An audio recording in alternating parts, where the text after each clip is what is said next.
Ayan, magandang tanghali mga idol. Good afternoon. Welcome pong muli sa ating channel. Ito pong muli ang inyong lingkod, si Boyet. Ay muling bumabati ng isang magandang hapon. Hello mga idol. Sana muli nyo ako samahan sa may sandali ng ating kwentuhan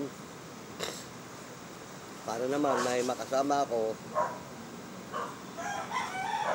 sa ating video.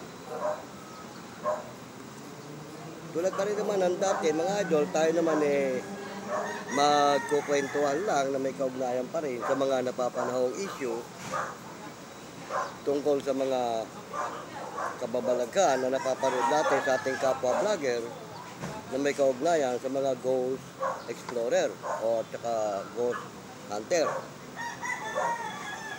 Ngayon mga idol, itong inyong lingkod, bagamat hindi tayo ghost hunter, hindi tayo ghost explorer, may mga karanasan din tayo sa mga ganyang sistema. Yun naman ang ating tatalakayin sa programa natin ito. Sana samahan nyo ko kahit sa maikling sandali.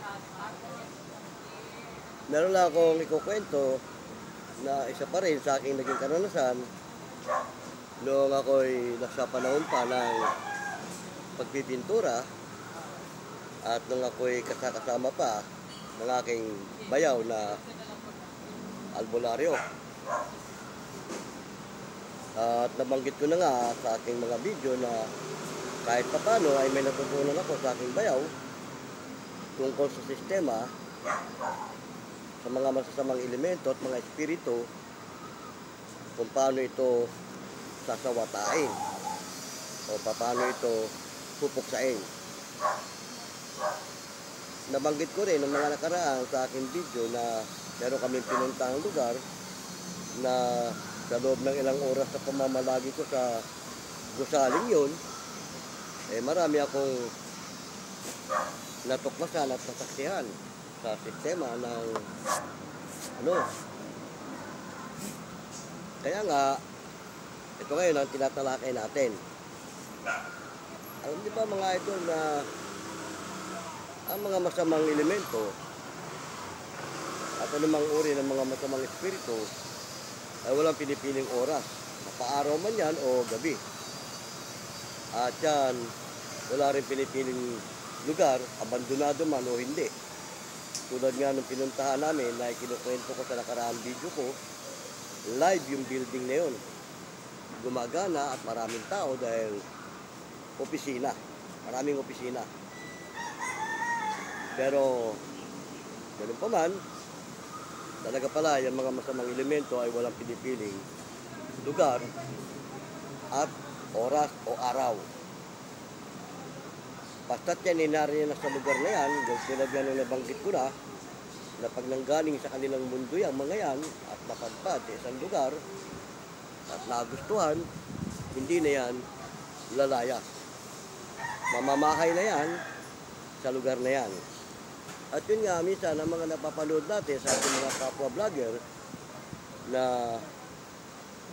di umano ay yung bahay may namirwisyo at ang hinala naman ng mga ibang mga ghost hunter o yung ibang mga albularyo na tumitingin masamang espiritu o kaluluwang ligaw, espiritong ligaw.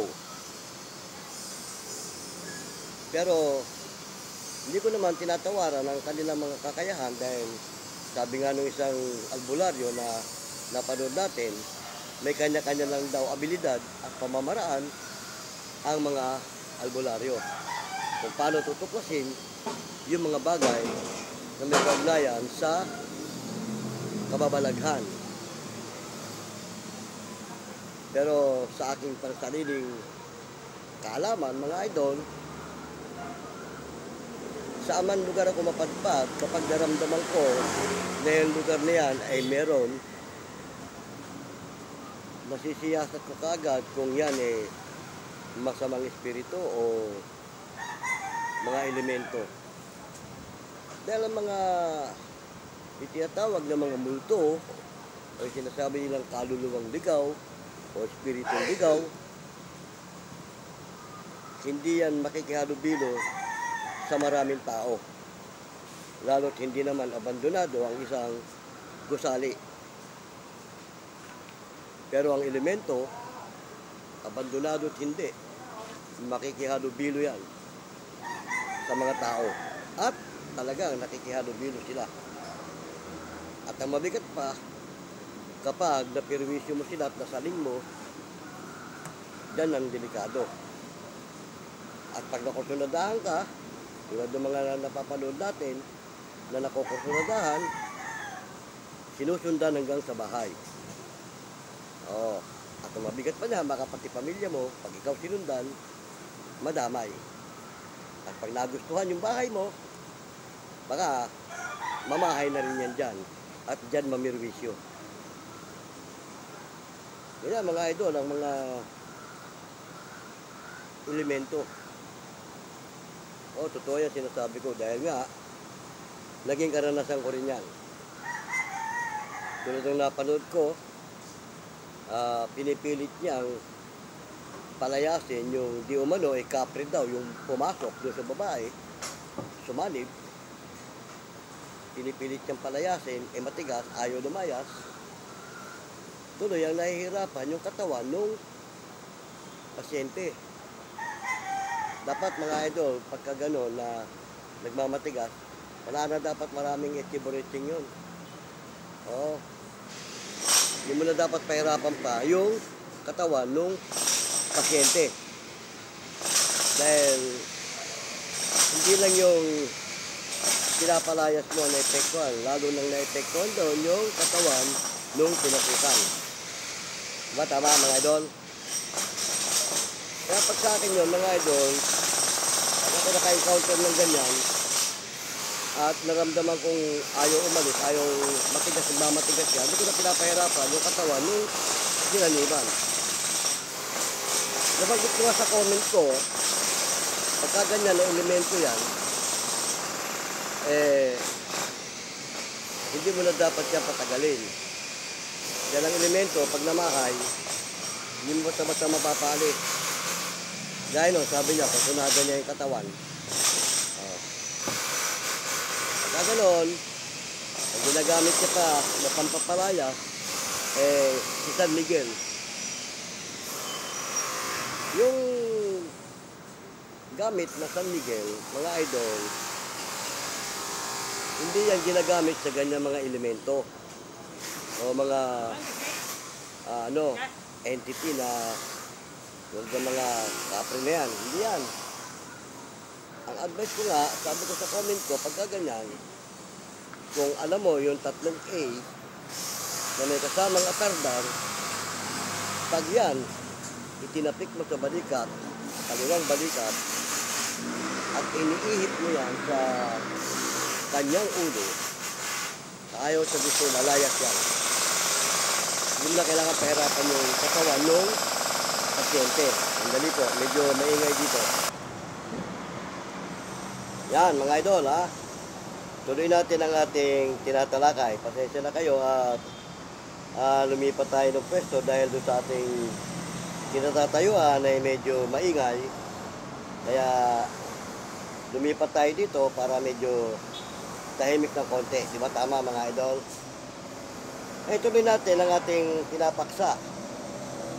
Yung nga, nabanggit ko nga sa aking comment, pagkaganyang mga elemento, hindi applicable dyan yung si San Miguel.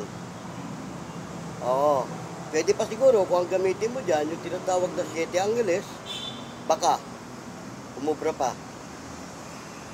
Pero si San Miguel kasi hindi yan para sa ganyan eh. Ang ginagamit sa mga elemento na sprikitik, yung 3 A, tinatawag 3 luno. Tapos haluan mo siya ng atardar. Yan, kapag yan ang itinapik mo sa kaliwang balikat, nung sinasapian, at inihipa mo sa ulo, sa ayaw niya sa gusto, lalayas yan. Dahil pag pumasok, yung kapangyarihan nun, at nasapawan siya, maaring mamatay siya. Kaya lalayas yan. Para makalayas siya, tapikin mo muna sa balikat ng 3 beses. Dahil sa ayon sa gusto, pag tinapik mo yan, ramdam niya yung lakas ng kapangyarihan. Hindi yung pahihirapan mo pa yung pasyente. Kawawa yung katawan ng tao. Kita mo pagkatapos ng seremonya nila lupay pa yung tao. Diba? Hindi ganon. Kaya nga ako, naikukwento ko na naman sa inyo yung mga sistema dahil nabanggit ko na nga na hindi man ako albularyo, hindi ako ghost hunter. May alam ako ng konti sa ganyang sistema dahil nga doon sa bayaw ko na albularyo. At palibasa nga isa akong pintor, tinuruan niya ako para may depensa ako sa mga abandonadong bahay na aming nire-renovate at pinipinturahan. Ganoon mga idol. Ngayon, meron akong ikukwento sa inyo dahil ito talagang tunay na karanasan to, true story to. Meron kaming ginawang bahay, pininturahan. Hindi ko nababanggitin kung saan lugar ito at kung kanino itong bahay at kung sino may-ari. Yan, barkada namin mismo, nagpakamatay. Oo, nagpakamatay siya. Dala ng depresyon. Ngayon, makalipas ng nailibing na siya, kumbaga kasi yung ganung sistema daw, sabi ng iba, kondenado. Yung mga kondenado daw kasi talagang yan, naghahanap ng damay. At yan naghahanap, sabi ng katarungan. Pero paano maghahanap ng katarungan yung isang nagpakamatay at labag nga yan sa kautusan ng Diyos na magpapakamatay ka? So, sa madaling sabi, nagmimilagro doon sa lugar na kanyang kinamatayan. At the same time, yung di umanong espiritu niya, pero hindi ako naniniwalang siya yun, kinakasangkapan lang ng diablo yung kanyang imahin para mamirwisyo. At para mapapaniwala yung kanyang mga kaibigan at pamilya na siya ay muling nagbabalik. Hindi ka maniwala mga idol, itong inyong mismong lingkod sa aming bahay, nanonood ako ng TV, yung amoy, yan ang palatandaan kapag ang isang nariyan sa tabi mo o nandyan sa iyong bahay, hindi man yan magparamdam yung amoy, ibang klaseng amoy, makakaamoy ka ng ibang kakaibang klaseng amoy, masangsang na hindi mo maintindihan. So, nung naramdaman kong ganyan, sabi ko, hindi ko na rin babanggitin yung kanyang pangalan. Sabi ko, pare, sabi ko sa kanya, kung ikaw hindi matahimik at meron kang gustong ipahiwatig, antayin mo ako doon sa lugar na kinamatayan mo. Pupuntahan kita. So mga idol, ganun nga ginawa ko kinabukasan ng gabi. Hindi ako nagkamali, mga 11:30 ng gabi yun. Pinuntahan ko yung lugar na kanyang kinamatayan. Talaga namang bungad pa lang, ikilabutan ka na. Talagang pagdating ko doon, madilim, walang ilaw. At sabi pa rin ng mga tiga roon na sa lugar na yun, na kinamatayan niya, talaga raw nagpapakita siya doon. Nagpaparamdam, nagpapakita. Pagdating ko roon, meron parang kapirasong gate, papasok sa kanila. Binuksan ko yung gate, pumasok ako doon sa area. Ang sabi ko, paano, nandito na ako. Sige ka ako. Tapos binuksan ko yung pinakapinto ng kanyang tinutuluyan. Abandonado yung lugar walang gustong tumira At the same time, yung mga gamit niya nandun pa. Di pa na ialis, di pa nakukuha nung pamilya niya o nung kamag-anak niya. Binuksan ko yung pinto, napakadilim. Sabi ko, magpakita ka sa akin, kako, kung meron kang gusto ipahiwatig at hindi ako natatakot sa iyo. Nagsalita ako na parang tanga ron sa loob. Pero talagang ramdam mo talaga yung kilabot. Mga ilang minuto kung nakatayo doon sa may pinto, pinapakiramdaman ko at inaantay ko magpakita, wala. Ni ramdam, ni paramdam, wala akong naramdaman. Pero siyempre mga idol, itong inyong lingkod, kapag pupunta tayo sa ganyan mga sistema na alam nating creepy at alam nating pinaghaharian ng Diablo o ng masamang espiritu, palibhasa may alam tayo, yan din ang malimit ko sabihin sa ating mga ghost hunter, ghost explorer, kung meron kayong alam na esprikitik, bago kayo pumunta sa inyong pupuntahan, ikarga nyo na. Para meron kang antimanong proteksyon. Dahil nabanggit ko na nga, yung lugar na pupuntahan mo, ang Diablo nakahanda at alam na darating ka. Kaya kailangan ikaw mismo pupunta, handa din. Kaya ako, ano man ang pupuntahan kong lugar, pag alam kong ganong creepy at haunted, hindi ako umalis ng bahay namin nang wala akong karga. Oo. So sa madalit sabi, wala nangyari. Kasi nga, kumbaga, syempre, pag ikaw kumarga, sa bahay mo pa lang, kasama mo na yan. Oo.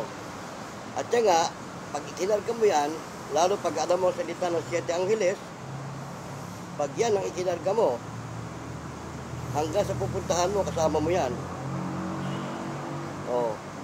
Ang sabi nga, nung nagturo sa akin, nung bayaw ko, kapag ikinarga mo ang 7 Angeles, yung 3 nasa harapan mo at yung 4 nasa likod mo. Kumbaga, protection mo yon. So siguro nga, palibasa nga, kumarga ako, wala. Wala nagparamdam. Kaya nga ako, kahit abandoladong lugar yan, hindi ko kinakatakutan yan. Kasi nga, kapag ikaw may karga nga at malakas ang karga mo, wala namang makakalapit sa iyo eh. Oo, at walang makakapagpakita sa iyo. Nangyayari lang minsan namin nagpapakita sa akin, kapag hindi sinasadya at wala naman akong karga, ayan, may manadadaanan ako minsan na biglang, pakita. Tulad din kinukwento ko nung nakarang araw doon sa pinuntahan namin. Palibasa nga ako, hindi handa at hindi ako nakakarga, may nagpakita sa akin. Oo. Pero nung naramdaman ko ng ganun, siyempre, mas the best pag doon ka na mismo kumarga. Oo. Sa lugar na yon. Ganun, hanggang sa nagising yung kapitbahay at yung katabi, akala nila may magnanakaw na pumasok. Pagbungad sa akin, nagulat pa. Una natakot, akala nga yung patay na nagmumulto, yung nandun sa may loob. Yan, madilim eh. Naaninag ko siya pero patago-tago, siguro nag-aalanganin pumasok, binati ko na, sabi ko, ako ito, si Boyet. Hey boy, ito pala, ginagawa mo dyan? Ako yung namatay dito, nagpaparamdam at nangako ko, pupuntahan ko siya dito. Ito nga ang pangako ko ngayon. At gusto ko siyang makausap. Wala naman ako, hindi naman nagpakita. Pero kasi nagparamdam sa amin. Sabi ko, wag dito. Pupuntahan kita kung saan ka namatay. At kung saan ka na doon. Kaya nga ako nandito ngayon at sinisikap ko magpakita sa akin. Wala naman ako. May kalahating oras na ako dito. Siguro narinig mo naman yung mga sinabi ko kung gising ka nun. Di ba? Kinausap ko siya. Sabi ko, nandito na ako. Ito. Ikaw, may nararamdaman ka ba? Sabi niya, dati parang pagka mga gantong oras, nakakakilabot niya sa labas eh. Pero sabi niya parang normal lang ngayon. Wala akong naramdaman. Dahil nga siguro, nung kumarga ako, alam niyo mga idol niya, 7 Angeles, the best na protection yan. Sabi nga nung nagbigay sa akin, pag ikinarga mo yan, yung 3 nasa harapan mo, yung 4 nasa likod mo. Ngayon, ang tanong, kung ganyang katindi protection mo, sino lalapit sa'yo? At sino magpapakita sa'yo? Sabi nga nung nagbigay sa akin, yung bayaw ko kapag may mga ngahas sa'yo, lalo pa sa mga espiritu, yung 3 na nasa harapan mo, yan ang una niya masasagupan. At kung meron susunod po sa likod mo, 4 yung nasa likod mo. Ganyan mga idol katindi ang Siete Angeles. Baka maraming hindi nakakaalam yan. At bihira talaga ang nakakaalam ng Siete Angeles. Pero the best yan. Yan ha. Sa mga vlog ko, hindi ko sinasabi yung mga ganyang bagay. Pero ngayon, sinasabi ko na. Dahil kasi nga, may mga napapanood ako mga manggagamot, mga albularyo, mga paranormal. Kung ano-ano mga espreketik ang ginagamit, pinapahirapan lang yung pasyente. Oo. Yan. Ganyan mga idol, kapag ikaw may alam at matindi ang nalalaman mo, walang masamang elemento o anumang espiritu ang mangangahas na kalabanin ka. Kaya nga nung minsan may mga idol tayong Ghost Explorer, niyaya ko, makipag-collaborate daw ko. Sabi ko, wag na, kasi hindi ko naman kakulinya yan eh.